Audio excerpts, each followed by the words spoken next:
നമസ്കാരം. NCTVയുടെ വാർത്തകൾ ഇതുവരെ എന്ന ന്യൂസ് ബുള്ളറ്റിനിലേക്ക് സ്വാഗതം. ഇന്നത്തെ പ്രധാന വാർത്താ സംഭവങ്ങൾ നോക്കാം. ദേശീയപാത കുറുമാലിയിൽ 6 വാഹനങ്ങൾ കൂട്ടിയിടിച്ച് അപകടം. ബുധനാഴ്ച രാവിലെയാണ് 5 കാറുകളും ഒരു പിക്കപ്പ് വാനും ഉൾപ്പെടെയുള്ള വാഹനങ്ങൾ ഒന്നിനു പിറകെ ഒന്നായി ഇടിച്ചത്. ബുധനാഴ്ച രാവിലെ 8:45 ദേശീയപാത കുറുമാലിയിൽ വാഹനങ്ങൾ കൂട്ടിയിടിച്ചത്. തൃശൂർ ഭാഗത്തേക്ക് പോകുകയായിരുന്ന വാഹനങ്ങളാണ് അപകടത്തിൽപ്പെട്ടത്. മുന്നിൽ പോകുകയായിരുന്ന കാർ പെട്ടെന്ന് ബ്രേക്ക് ചെയ്തതാണ് അപകടത്തിന് കാരണമായത്. ഈ കാറിന് തൊട്ടുപിറകിൽ വരികയായിരുന്ന മറ്റ് 4 കാറുകളും ഒരു പിക്കപ്പ് വാനും നിയന്ത്രണം വിട്ട് ഒന്നിനു പിറകെ ഒന്നായി ഇടിക്കുകയായിരുന്നു. അപകടത്തിൽ വാഹനങ്ങൾക്ക് കേടുപാടുകൾ സംഭവിച്ചിട്ടുണ്ട്. എന്നാൽ കാറുകളിലുണ്ടായിരുന്ന യാത്രക്കാർക്ക് ആർക്കും തന്നെ കാര്യമായ പരിക്കുകളില്ല എന്നത് വലിയ ആശ്വാസമായി. അപകടത്തെ തുടർന്ന് ദേശീയപാതയിൽ ചെറിയ രീതിയിൽ ഗതാഗത തടസ്സമുണ്ടായി. സംഭവം അറിഞ്ഞ് പുതുക്കാട് പോലീസ് ഉടൻ തന്നെ സ്ഥലത്തെത്തുകയും അപകടത്തിൽപ്പെട്ട വാഹനങ്ങൾ റോഡിൽ നിന്ന് മാറ്റി ഗതാഗതം പുനഃസ്ഥാപിക്കാനുള്ള നടപടികൾ സ്വീകരിക്കുകയും ചെയ്തു. ദേശീയപാത പേരാമ്പ്രയിൽ കാറിടിച്ച് ബൈക്ക് യാത്രികൻ മരിച്ചു. പോട്ട മോനാച്ചേരി വീട്ടിൽ ജോണിയാണ് മരിച്ചത്. ചൊവ്വാഴ്ച വൈകുന്നേരം 6:15 പേരാമ്പ്ര അപ്പോളോ ടയേഴ്സിന് സമീപമായിരുന്നു സംഭവം. തൃശൂർ ഭാഗത്തേക്ക് പോകുകയായിരുന്ന കാറാണ് ബൈക്കിലിടിച്ചത്. ഗുരുതരമായി പരുക്കേറ്റ ജോണിയെ ചാലക്കുടിയിലെ സ്വകാര്യ ആശുപത്രിയിൽ എത്തിച്ചെങ്കിലും രക്ഷിക്കാനായില്ല. സിൽവിയാണ് ഭാര്യ. സിസ്റ്റർ ലിൻഡി, റിൻസി, സിജോ എന്നിവർ മക്കളും സിജോ, ആഷ്ലി എന്നിവർ മരുമക്കളുമാണ്. ഇന്ധനവില വർധനവിനെതിരെ കോൺഗ്രസ് മറ്റത്തൂർ മണ്ഡലം കമ്മിറ്റിയുടെ നേതൃത്വത്തിൽ പ്രതിഷേധ പ്രകടനവും പൊതുയോഗവും നടത്തി. TM ചന്ദ്രൻ ഉദ്ഘാടനം ചെയ്തു. മണ്ഡലം പ്രസിഡന്റ് ജോൺ വട്ടക്കാവിൽ അധ്യക്ഷത വഹിച്ചു. Praveen M. Kumar, Shafi Kalluparambil, CH Sadath, K. Haneefa, Sreeja, Sibi പൗലോസ്, സിജി രാജേഷ്, പ്രതീഷ് പണ്ടാരത്തിൽ, ജിജു കീറ്റിക്കൽ എന്നിവർ പ്രസംഗിച്ചു. അന്ന് 1 ലിറ്റർ പെട്രോളിന്റെ വില 70 രൂപയായി. 1 ലിറ്റർ ഡീസലിന്റെ വില 67 രൂപയായി. ഗ്യാസിന്റെ വില 430 രൂപയായി.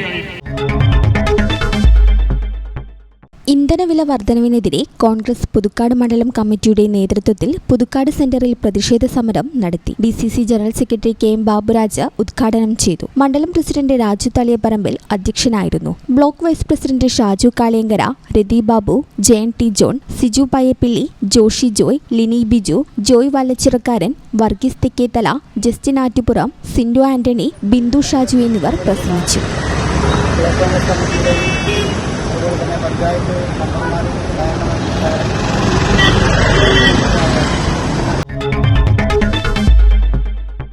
പെട്രോൾ ഡീസൽ വില വർധനവ് പിൻവലിക്കണമെന്നാവശ്യപ്പെട്ട് കോൺഗ്രസ് അളഗപ്പ നഗർ മണ്ഡലം കമ്മിറ്റിയുടെ നേതൃത്വത്തിൽ ആമ്പല്ലൂർ സെന്ററിലേക്ക് പ്രതിഷേധ മാർച്ചും യോഗവും നടത്തി. DCC general secretary K. Gopalakrishnan ഉദ്ഘാടനം ചെയ്തു. മണ്ഡലം കോൺഗ്രസ് പ്രസിഡന്റ് ആൻഡസ് കണ്ണമ്പുഴ അധ്യക്ഷത വഹിച്ചു. കോൺഗ്രസ് ബ്ലോക്ക് പ്രസിഡന്റ് അലക്സ് ചുക്കിരി മുഖ്യപ്രഭാഷണം നടത്തി. കോൺഗ്രസ് നേതാക്കളായ Antony Kuttukaran, Prinson Thayyalakkal, Bhagyavathi Chandran, K. Rajeshwari, Sanal Mannali, O. Vijayan, Jenson Kannatha, Sijo Punnakkara, Dinil Palaparambil, K. Radhakrishnan, Pinto Mannali, KD Shaji, Rosemary, Josy Johny, Jojiya Kallookkaran, Sojiya Pinto, Jeensy Biju, Litty Mejo, Chandran Puthiyadath എന്നിവർ പ്രസംഗിച്ചു.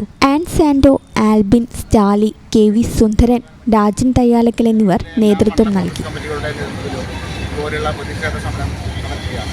നമുക്കെല്ലാവർക്കും അറിയാം, 2 ആഴ്ചയ്ക്കുള്ളിൽ പെട്രോളിനും ഡീസലിനും 4 തവണ വില വർധനവുണ്ടായിരിക്കുകയാണ്. ഈ രാജ്യത്ത് ജനജീവനം ദുർബലമായ സാഹചര്യത്തിൽ, വിലക്കയറ്റം ദുർബലമായ സാഹചര്യത്തിൽ മോദി സർക്കാർ വിലക്കയറ്റം പിടിച്ചുകൊടുക്കുന്നതിന് വേണ്ടിയിട്ട് യാതൊരു SSLC പരീക്ഷയിൽ ഉന്നത വിജയം നേടിയ വിദ്യാർത്ഥികളെ അനുമോദിച്ച് പാലാഴി ശ്രീരാമകൃഷ്ണാശ്രമം സേവസമിതി. മഠാധിപതി സ്വാമി ശാന്താനന്ദ സരസ്വതി കുട്ടികളെ അനുമോദിക്കുകയും പഠനോപകരണ വിതരണം നടത്തുകയും ചെയ്തു. എഴുത്തുകാരൻ കുന്നം വിഷ്ണു, C. ചന്ദ്രശേഖരൻ, കൗസല്യ ശിവരാമൻ എന്നിവർ പ്രസംഗിച്ചു.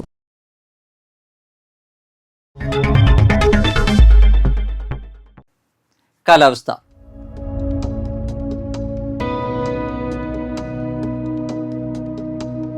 കൂടിയ താപനില 32 ഡിഗ്രി സെൽഷ്യസ്, കുറഞ്ഞ താപനില 26 ഡിഗ്രി സെൽഷ്യസ്. ചാലക്കുടി കൃഷ്ണ ജ്വല്ലറിയിൽ ഇന്നത്തെ സ്വർണ്ണവില. സ്വർണ്ണവില നിങ്ങൾക്കായി സമർപ്പിക്കുന്നത് സ്വർണം ആഡംബരവുമാണ് സമ്പാദ്യവുമാണ്. സ്വർണം കയ്യിലുണ്ടേ അതൊരു ധൈര്യവുമാണ്. Krishna jewellery golden diamonds Chalakudy, ഹൃദയങ്ങൾ കീഴടക്കിയ വിശ്വാസം. സ്വർണം ഗ്രാമിന് 14,510 രൂപയും പവന് 1,16,080 രൂപയും രേഖപ്പെടുത്തി. റിട്ടയർഡ് അധ്യാപകൻ പന്തല്ലൂർ കാരണത്ത് സുകുമാരൻ അന്തരിച്ചു. 75 വയസ്സായിരുന്നു. സംസ്കാരം നടത്തി. രേണുകയാണ് ഭാര്യ. ജീന, നീജ, ജിതിൻ എന്നിവർ മക്കളും ശിവദാസ്, മനോജ്, നിലീന എന്നിവർ മരുമക്കളുമാണ്. ഇതോടെ വാർത്തകൾ ഇതുവരെ എന്ന ന്യൂസ് ബുള്ളറ്റിൻ സമാപിക്കുന്നു. നന്ദി, നമസ്കാരം.